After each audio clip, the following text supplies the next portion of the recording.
An inspiring and motivational executive with first-rate interpersonal skills, Engineer Akin Odumakinde is a passionate leader with top-notch management skills and a long track record in business development. With over 30 years of cognitive experience in different sectors of the oil and gas industry, Engineer Odumakinde has grown to become a renowned oil and gas expert with undaunted skills in the global industry. His unflinching commitment, drive, passion, and belief in local capacity building across sub-Saharan Africa has led him to pioneering several joint venture agreements between Delta Tech Engineering Limited, a company he founded in 1993, with many international companies to form thriving local companies in Nigeria, Ghana, Equatorial Guinea, Angola, and Mozambique. Engineer Odumakinde is an entrepreneur par excellence who transforms companies from formative stage to large organizations. Over the last 20 years, he has been championing the cause of private sector initiatives in these countries to ensure human capacity development and effective technology transfer to the oil and gas industries. This has led to the reduction of work done overseas, increment in the GDP of these countries, and significant reduction of capital flight from these countries. His leadership skills has driven these local companies to be some of the project delivery companies of choice in their countries. He is a fellow of the Nigerian Society of Chemical Engineers and a member of the Council of the Regulation of Engineering in Nigeria, the Institute of Directors, the American Institute of Chemical Engineers, the Society of Petroleum Engineers, and the Nigerian Society of Engineers, among many other professional bodies. As part of his passion to empower Africans, he founded Impact Your World Leadership Initiative, which is saddled with the responsibility of identifying, nurturing, and empowering youths as future leaders. This he achieves through the awards of scholarships and dissemination of numerous leadership training programs via the Life Transforming Impact Leadership Academy platform. Please receive Engineer Akin Odumakinde.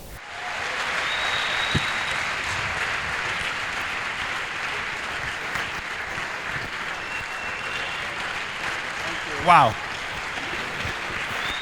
I think we are doing well with time, and I have to also make sure I can wrap things up quickly.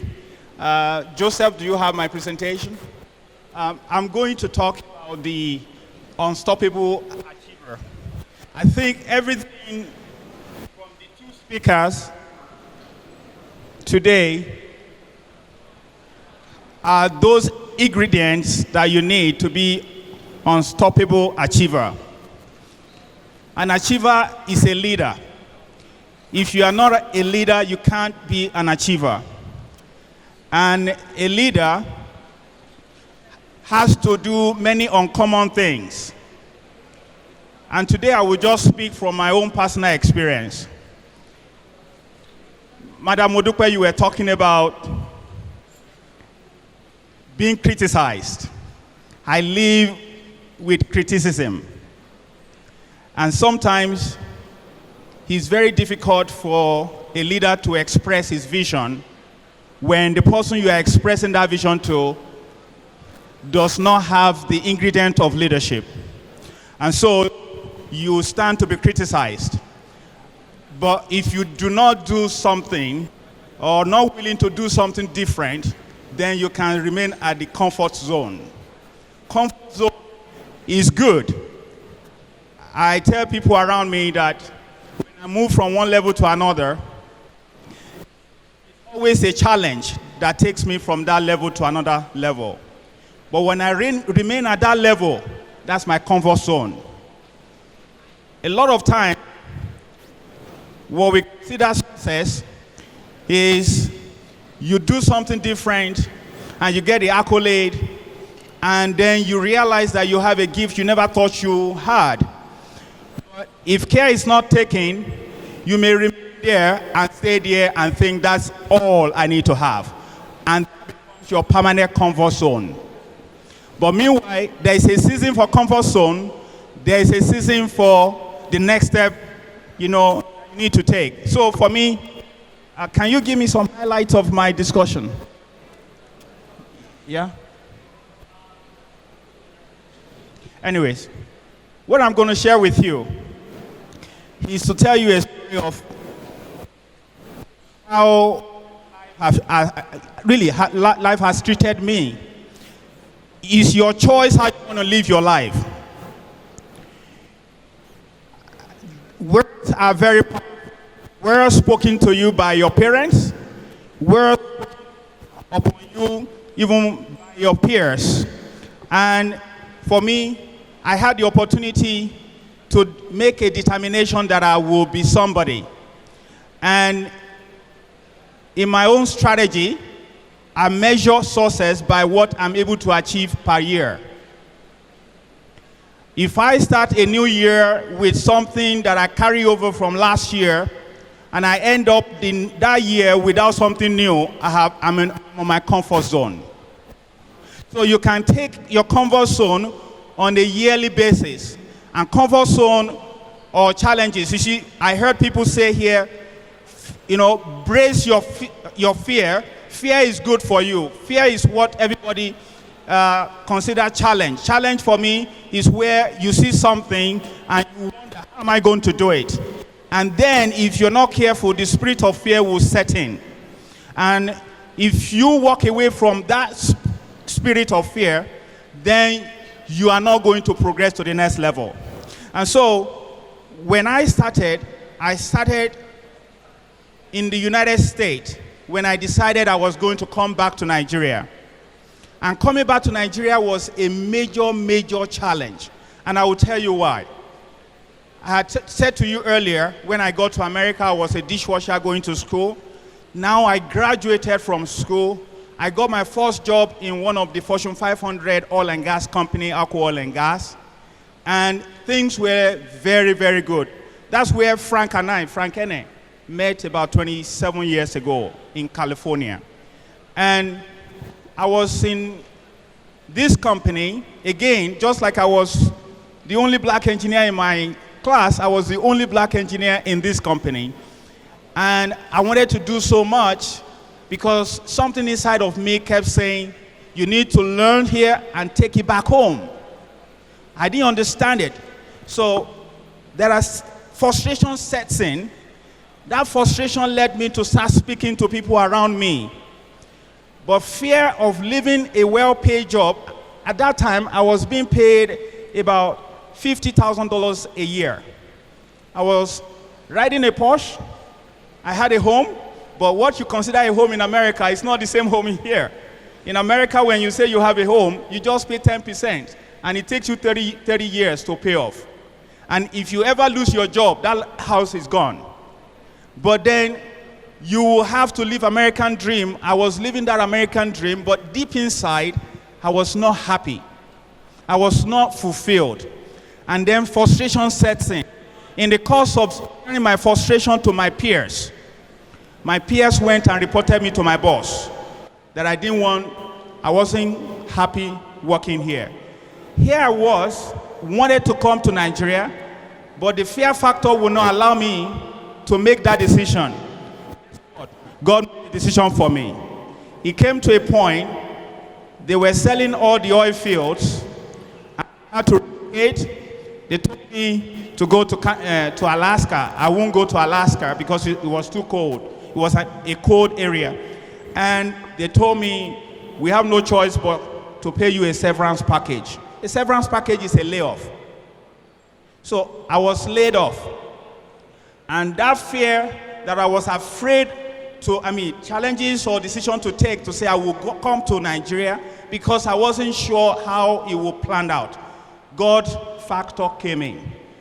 And sometimes when something bad happens to you, doesn't mean overall is bad. It's a setup. It's a starting point. And that's how this decision that was difficult for me as a person to make, God made it for me. And I told my siblings I was coming back to Nigeria. I landed in Nigeria. And I'm from Ijare, I told you. I knew no one in Lagos. My brother-in-law, late now, introduced me to his friend who stayed in Iyano. Bagada, Paris. Yeah, Bagada. You know, when I say Bariga, Bagada, yes.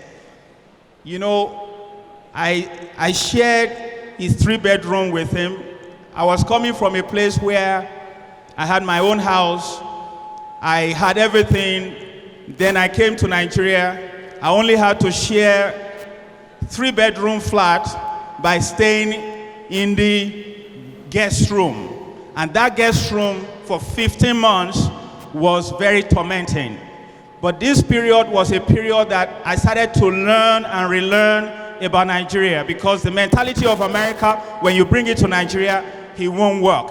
And so I started to relearn Nigerian ways, learning to be patient, learning to endure, learning to be humble, because I wanted everything fast. Nigeria is not set up for something very fast. And within 15 months, and then, okay, someone you mentioned earlier, Mr. Fawemi, Nigeria, 1993, I came to Nigeria June 7, 1993. June 12th, there was announcement of election. My people called me from America, why, we told you not to go. Why did you go? And so, another break came up to say, you know, I do not want to fail. I do not want to appear to be a failure. And so, all my siblings shut down with them for 15 months. And in the period, I met my wife. And what I wanted to tell you here is, when you are going through tough time brings the best out of you. And it is tough time that I discover myself. In America, I was just a student. Discovering myself was difficult because everything in America was already made. I didn't have to do anything different. I just have to wake up in the morning and routinely go to work and come back home and get paid at the end of the month. But in Nigeria, I had to create the job. So there's a difference between what is already made and what you're about to make. Leaders are makers. Leaders are makers. And so as students, it is important to use your frustration to enhance your productivity of your talent. And that's exactly what I did. I started seeing many opportunities in Nigeria. At the time I was coming here, many Nigerians were going back to America. But the good news is, within a short period of time, within that 15 months, we had a breakthrough. A lot of naysayers, madam, you said it, a lot of naysayers around me. When you are different, you're going to say things that will upset people around you. And that's how you know that you are different. And if you want to succeed, you don't do what everybody else is doing. The moment you stop doing something different from what everybody else is doing, you're going to be criticized. And these are the things that happen. I was coming from a dollar-based expenses. I came to Naira-based expenses. People around me were doing things in Naira. Naira had no meaning to me. I want you to understand where I'm coming from. I didn't have meaning to Naira from where I was coming, because my mortgage had to be paid in dollars. My car note, my Porsche, had to be paid in dollars. My student loan had to be paid in dollars. But I was sitting in a Naira-denominated economy. But guess what? Oil industry does not trade in Naira. They trade in dollars.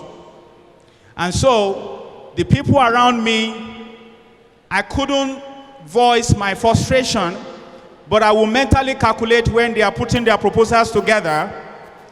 I will see 500,000 Naira. The exchange rate was 16 Naira to $1 then.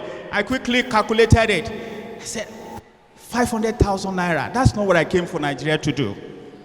And so first thing I started doing as a game changer, because Achiever are a game changer, was started sending my proposal to the government in dollars. So my was giving, and it was for $2 million. People were laughing at me. You better tell him he's going to use his money and go back. But at the end of the day, it took 15 months. What people never thought it was possible. They called me up and they told me, we couldn't pay you in dollars because we don't have dollars, but we're going to pay you at the ruling rate. At the time I was paid, Naira was exchanging for 22 Naira to a dollar. And $2 million contract was paid for. And I was given 50% upfront. And the rest is history. So, what did that do to me? My confidence level grew. I became ready to face my giants. And today, vision, it is something that is important. When you go out there and you want to do something, don't do it based on what my wife is doing, as close as my wife is. My wife has her own destiny. I have my own destiny. So do not be a copycat. Copycat cannot get you anywhere. And so those guys around me that did not believe that you could send proposals in dollars and be paid, within 24 months of experiencing my life, the multiplier effect of that around people around me, their businesses went to the next level. Then one thing that I want to let you know how great our nation is. I've been back here since 1993, so I am in my 24, 25 years. You know, I go to anywhere in the world freely based on Nigerian economy. And so, when you want to leave Nigeria to a foreign land and you are not going there to study, but you say you are tired of Nigeria because things are not working and you want to leave Nigeria to another country, you are leaving a land of opportunity to a land of frustration. But if you are going to that country to gain education, I guarantee you, any help you can get to go to that place and learn, it is going to be a worthwhile. But don't stay there and keep your talent and your knowledge there. Because the future, global future that we have is in Africa. And Africa needs all of us here to start to recognize that it takes all of us here to make Africa great. So for me, for 25 years, I live in our economy, but things continue to get better as I continue to do all that I do in a dollar-denominated industry. It doesn't have to be in the oil industry alone. There are many things happening today. Foreign, we call it foreign direct investment. Madam said it, when you go to the airport or you are in the plane, then you see people coming in to Nigeria who really want to invest billions of dollars. And then you see yourself going there to go and buy things to sell.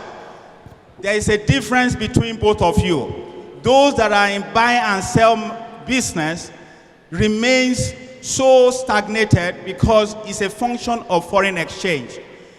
When your natural resources is identified by foreign investors and they bring their foreign investment to this country to develop your natural resources, you know what they are doing with it? They are generating dollar income in a Naira denominated economy. Take for instance, oil and gas.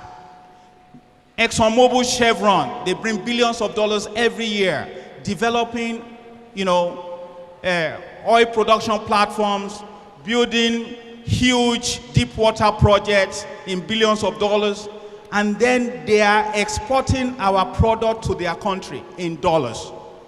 And then we sit not seeing what they are doing to measure that if we can start doing what they are doing, we can continue to generate dollar-denominated income. And what does that do to our GDP? It increases our GDP. Employment is created. But I hang around people, oh, you know what, I want to trade. I want to go and buy something, finished product, and bring it to Nigeria and sell. You buy today at 300 Naira to $1.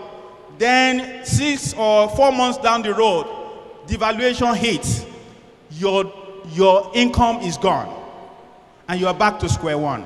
And so, for me, I just want to advise every one of us here that you got to be a risk taker, as Madam said it. You have to think out of the box.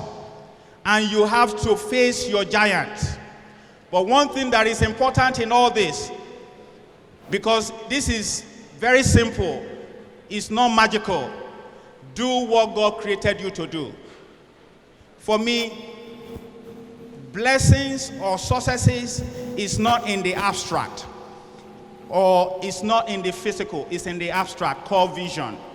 And vision for me, it is where you know who you are in terms of how your creator made you. When you wake up in the morning and keep having a nudge, frustration, things are pushing you to do something, you have to go first to the abstract. Abstract is where you download. For me, I don't do what everyone does. I challenge my gift. I don't challenge or I don't compete. Let me put it this way. I compete with my gift. I don't compete with my fellows. I collaborate with my fellows. I do not compete with them. Because this is very important. When you start competing with your fellows, and then guess what? You move away from your calling. Your calling is the only thing that will bring the best out of you. Your calling is that thing that God has deposited in you, even that your parents did not know. But you have to find it yourself and develop it. And so when I wake up in the morning, I read biographies, I read many things, I read about the state of the economy, but then I look at something that has not been done that I want to do. And this is very important when you wake up to take on an assignment that Mr. Jones or Mr. X have done, because people are afraid to take risk. People like to do what is already done and then replicate it. When you do that, you are competing with 1 million. You are competing with 1,000. But when you do something that no one else has done, then, like Madam said, the risk-taker instinct in you will set in. The gift that God has put inside of you will set in, will make you to develop your own uniqueness in your talent and then separate yourself. Because in the marketplace today, everybody is competing with everybody. And the only thing that will set you free from others is to only compete with that gift that you have. So when you take your gift, you have to be able, which is today called vision, you have to be able to articulate your visions in black and white, write it. And then in my own business, I have people that are helpers. I have a strong team in my company. We put together a strategy section to say, how do we change this? How do we compete? How do we get better in doing this business? We cannot do business the way we used to do business. We must do business differently. And we all think it through and come out with a plan on execution. By the time you're starting from point A to point B, your competitor do not know that you have changed on them. And by the time you know it, you are ahead of your competition. And that competition, whatever you are developing, may only last for 3 to 5 years. Within that period, you must think of another level to go. And this is very important. So I'm speaking today. I never had the opportunity you guys have to listen to what leadership is all about outside of the academics of your regular 4 or 5 years. These are things that you don't learn in universities. You learn by experience, by physical impactation of mentorship on your life. And we are here to basically partner with you. There will be about 60 people today that will get scholarship, but it goes beyond the monetary scholarship. We will start the journey by actually taking you into our Leadership Academy. The Leadership Academy is where we are here to identify, we then nurture, and then empower. We've had, if you go to our website, you will see so many of our ambassadors over the last 5 to 7 years. We continue to engage you, we continue to partner you, not only in job creation, not only in finding jobs, but helping you on how to get the jobs, and then keeping in touch with you to move you from level to level. Because it is not easy to do what we're doing, but for me, I'm doing it is an instruction. And when I say is only instruction. When you have your little, God will trust you with bigger things. And I want you to have a bit of collaboration with one another in endeavors to build your own industry or entrepreneurship. In Nigeria today, you can see many opportunities in our resources, ability to identify it, ability to nurture it, and empower yourself and the economy. The GDP of our country will see that multiplier effect. And I want to thank you because I know we are running out of time. It's been a pleasure to come back home. We have been, our maiden seminar was in Unilab. Then we went to Niger Delta, where we had about 4 universities. Then we went to the US. It was very strange to parents of Nigerians that we brought to Nigeria to come and witness Nigeria, because some of them who are living there had the opportunity to have 2 citizenships. But they don't know, here you are, because we live there also as a second home. People get frustrated. But if you had that experience, that knowledge, that location, you need to bring your knowledge back to Africa to empower Africa. And we came home to bring the same. I think there are 4 universities here today. Yeah. Okay. And we will set up our academy and we'll continue to engage you on all the areas of your gift and help you to nurture it and empower it till we see greatness. Lastly, I will not trade Nigeria with any country.